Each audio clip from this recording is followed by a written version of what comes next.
Hello अस्सलाम वालेकुम, my name is doctor कराम आरिफ। आज हम जो ईसीजी का पार्ट पढ़ रहे थे उसके पार्ट 6 को कंटिन्यू करते हैं। उसके अंदर हम डिस्कस करेंगे Q wave and you waves. सबसे पहले हम क्यू वेव देख लेते हैं। नॉर्मल जो क्यू वेव है ये आपको जैसे दिखाई गई है, ये आपकी पी वेव है। इसके बाद ये जो आपके नज़र आ रही है ये आपको क्यू वेव है जो नेगेटिव डिफ्लेक्शन में है, मतलब जो बेस लाइन है उससे जो नीचे चीज़ होती है वो उसको हम कहते हैं नेगेटिव डिफ्लेक्शन। ठीक है, negative deflection before R wave. ठीक है, अच्छा ये प्रेजेंट नॉर्मल किन जगह पे मौजूद होती है? Normal Q wave present in left leads V5 से V6 तक मौजूद होती है, और ये एब्सेंट होती है राइट लीड्स में V1 से V3 तक। मतलब प्रेजेंट होती है V5 से V6 तक लेफ़्ट साइड पे, और राइट साइड पे V1 से V3 तक एब्सेंट होती है।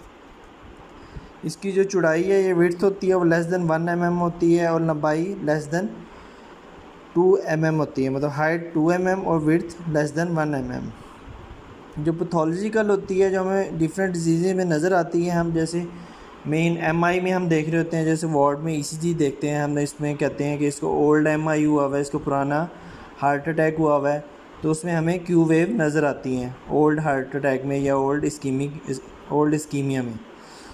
तो अगर पैथोलॉजिकल तो उसकी जो चौड़ाई है विड्थ है ग्रेटर दैन 1 mm हो जाती है, हाइट ग्रेटर दैन 2 mm हो जाती है।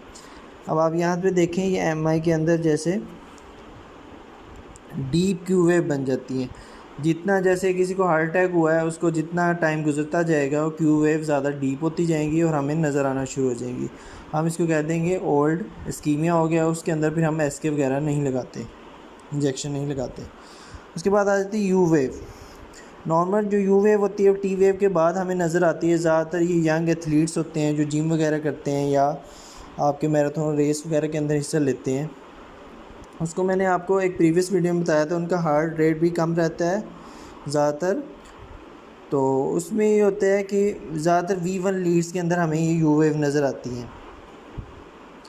उसने कहा हाइट जो होती है इन्वर्सली रिलेशन होती है हार्ट रेट के साथ। जितनी हाइट ज़्यादा होगी हार्ट रेट कम होगा, जितना हार्ट रेट कम होगा तो हाइट भी ज़्यादा होगी। मतलब इन्वर्स रिलेशन है, हाइट कम होगी तो हार्ट रेट भी ज़्यादा होगा।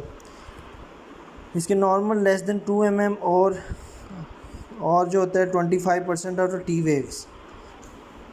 मतलब जो इसकी हाइट होती है नॉर्मल आप देखें वो 2 mm से कम होती है, 25% ऑफ द टी वेव से भी कम होती है। मतलब एक दो जैसी नज़र आती हैं हमें।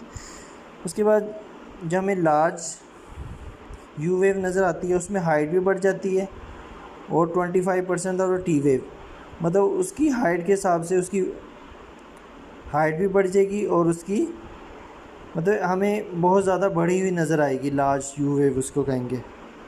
ये हमें ब्रैडीकार्डिया, हाइपोकलीमिया, हाइपोकैल्सीमिया, हाइपोथर्मिया में, ठीक है, हाइपोकलीमिया, हाइपोकैल्सीमिया, हाइपोथर्मिया और ब्रैडीकार्डिया में नज़र आएगी। उसके बाद आती है inverted you wave. Inverted you wave ये आपने जैसे देख रहे हैं इसमें आपको नज़र आ रही है। ये करोनरी आर्टरी डिजीज़ या हाइपरटेंशन के अंदर आपको नज़र आ सकती है। अगर अब तक ECG में आपको कोई भी क्वेश्चन हो तो आप मेरे से कमेंट सेक्शन में पूछ सकते हैं।